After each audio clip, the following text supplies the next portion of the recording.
Well, everyone, it's time for us to go and take a look at the Samsung Galaxy A15 and compare it against the iPhone 12 and see which particular phone is the better one for you. Now, I will definitely tell you between both these devices, there isn't really one that I would look at as the better one in every single way, but the iPhone 12 is probably the one I would recommend a vast majority of people to buy over the Galaxy A15. So if you want to pick up some phones I would recommend buying this year, links will be down in the description. You can get them from there and you can help support the channel at the same time. Now, starting off with the outside of both of them, the iPhone 12, which came out back in 2020 on the front of this phone, has a 6.1-inch Super Retina XDR OLED display. And it's a very good looking panel. It came out, in 2020, so it's about 4 years old now. It was 60 Hz and it's a good looking device. I have definitely had devices and panels that look much better than this thing, but I do think this is a pretty good phone. I think it's a good phone for the most part in a lot of different ways. And I, for one, I'm a big fan of this particular device for the most part. It still looks very good, and I don't really have too much to complain about here on the device. On the Galaxy A15, you are getting a 6.5-inch Super AMOLED display. This is a 90 Hz panel on this device, which is pretty crazy.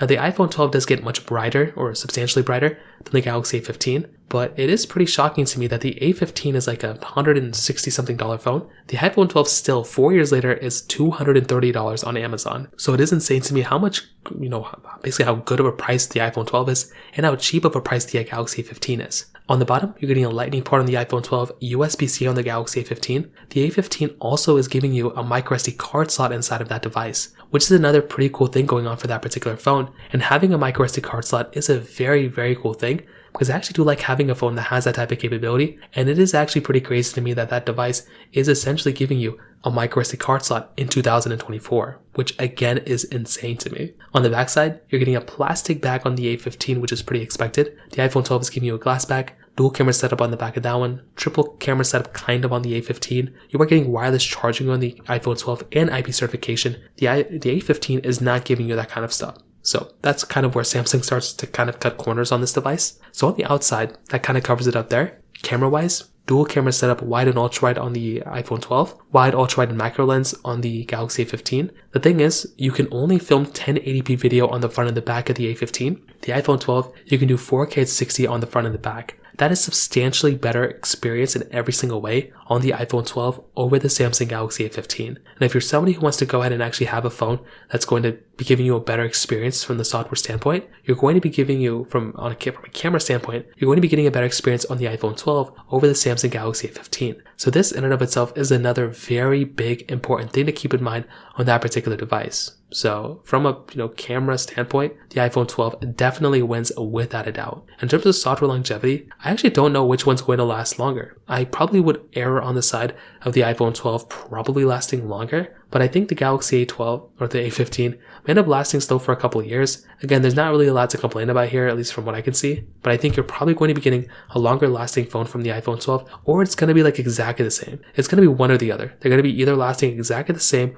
or they're going to be, the Galaxy A15 is going to be lasting a little bit less. So it's really going to be kind of all over the place. Again, I'm not 100% too which one's, going to be lasting the same amount or whatever, but I'd probably say the iPhone 12 is going to last longer. From a performance standpoint, the iPhone 12 is giving you that Apple A14 product chip inside of it with 4GB of RAM, where the A15 is giving you this MediaTek Helio G99 chipset with 4 or 6 or 8GB of RAM. So there's a lot of differences in terms of the RAM you can kind of spec out on the A15. But if you're looking at the base models, you're getting the same amount of RAM on both, which is actually pretty decent. But I will tell you, in every single way you can probably look at it, you are going to be getting a better experience on the iPhone 12. Although in some ways, the Galaxy A15 is actually giving you kind of like not a faster experience, but with that 90 Hz refresh rate, it is actually pretty good. And I actually do like having that 90 Hz refresh rate because it is kind of a good performing, it is a good performing display size to kind of like have. But with something like the iPhone 12, it's probably going to be giving you overall the better experience in a majority of different ways as far as I can tell. And if I'm about to go ahead and have a phone like the Galaxy A15, I'm probably not going to have that great of an experience with it versus something like the iPhone 12, which is consistently good and consistently fast. And that is a device that's dependable for me in a lot of different ways, including from a performance standpoint. So take it as you will, but that is a device that I look at and I'm very, very happy about of having a device like that that's very good from a performance standpoint on the iPhone 12, even though it's 4 years old.